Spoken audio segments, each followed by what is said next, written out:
The show Welcome to Derry has completely blown up lately. Everyone's waiting anxiously for the next episode. Or guessing how it will end. And whether we'll get a season 2. Hi everyone, welcome back to Shirley's channel. So today, while we're all waiting, let's dig into the true identity of Pennywise. And expose what's really behind that smile.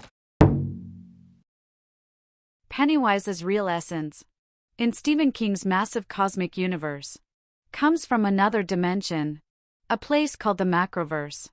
It may have existed since the beginning of the universe itself. Its true form is known as the Deadlights, a destructive, orange, glowing energy life form. Just one glance at it can drive any human completely insane. The clown appearance is nothing more than a disguise. Pennywise the dancing clown is simply the form it uses to interact with humans, especially children. The creepy smile, the makeup, the exaggerated movements, all designed to trigger deep psychological fear. The perfect uncanny valley. Both the show and the films make it very clear.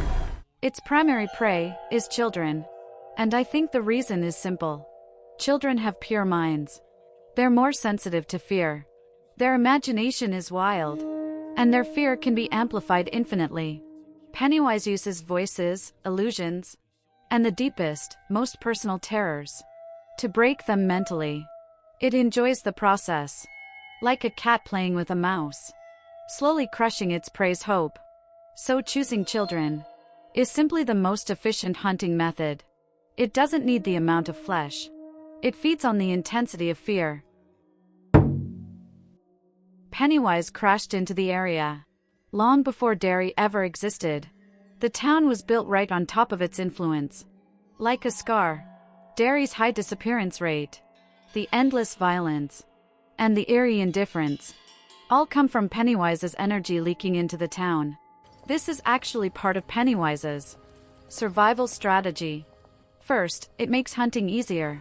If a community is warm, alert, and everyone looks out for each other, a missing child would spark an immediate search. But in a cold, distrustful town, a child goes missing. People whisper about it, and then move on. This silence becomes Pennywise's perfect camouflage. Many tragedies in the town's history were stirred up by it, fueling hatred, escalating conflicts, forcing everyone to focus on fighting each other, instead of noticing the real monster. Second, the fear becomes purer. Imagine being targeted by Pennywise.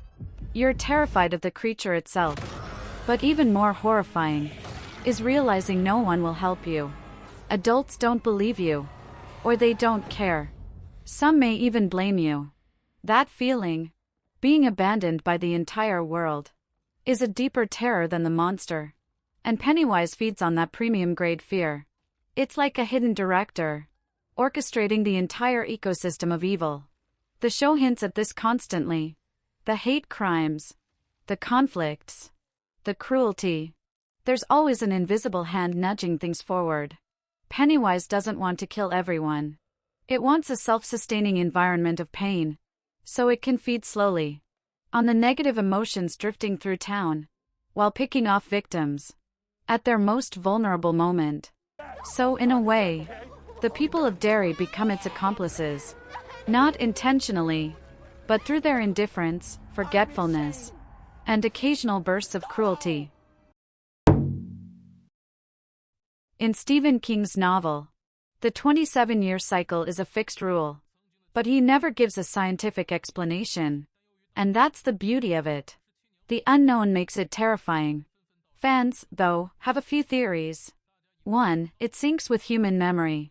27 years is roughly a generation. When Pennywise sleeps, the adults collectively forget what happened. By the time it wakes up again, the children of a new generation are at the perfect age. Fresh, vulnerable, and deliciously fearful. 2. Occult numerology. 27 is equal to 3 times 3 by 3. 3 is a powerful, mystical number in the West. So this cycle could be tied to its cosmic inner rhythm. 3. It's simply biological. For a being that ancient, 27 years might just be its natural feeding cycle. Like breathing, like a heartbeat.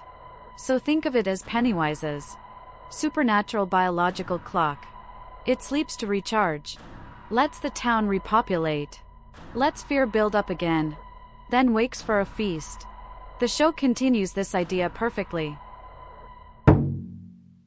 Pennywise seems invincible, but it does have weaknesses. You can think of it as a living fear ecosystem. It spreads fear, it eats fear, and it hides behind the town's indifference. So its weaknesses are buried in those very systems. Weakness 1. The power of belief, breaking its spell ***. This is the most important one. Pennywise's power comes from your belief. If you believe it's terrifying, its illusions gain strength. Your fear becomes real, and it can hurt you. But when you fight back with belief, its power collapses instantly.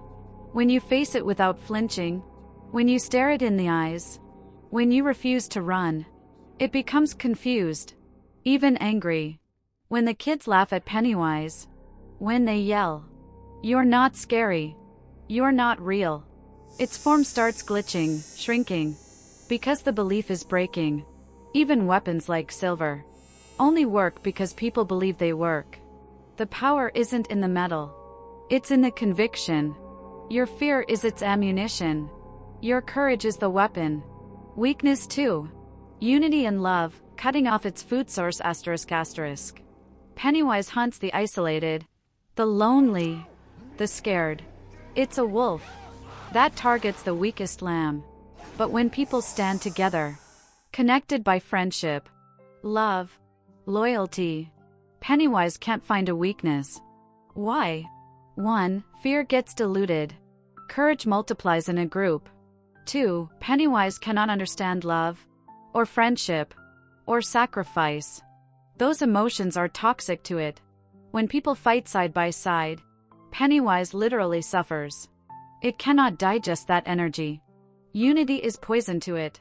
Weakness 3. Exposure and remembrance, destroying its shield ***. Derry and Pennywise have a secret pact. It spreads terror. Adults pretend everything is normal. The biggest threat to Pennywise is breaking this silence, speaking its name, sharing the truth, refusing to forget. Once the community acknowledges the horror, Pennywise loses the shadows it hides in. Just like a killer exposed under a spotlight, its power weakens dramatically. Pennywise and Derry are inseparable. Its evil energy seeps into every corner of the town. It amplifies the darkest parts of human nature.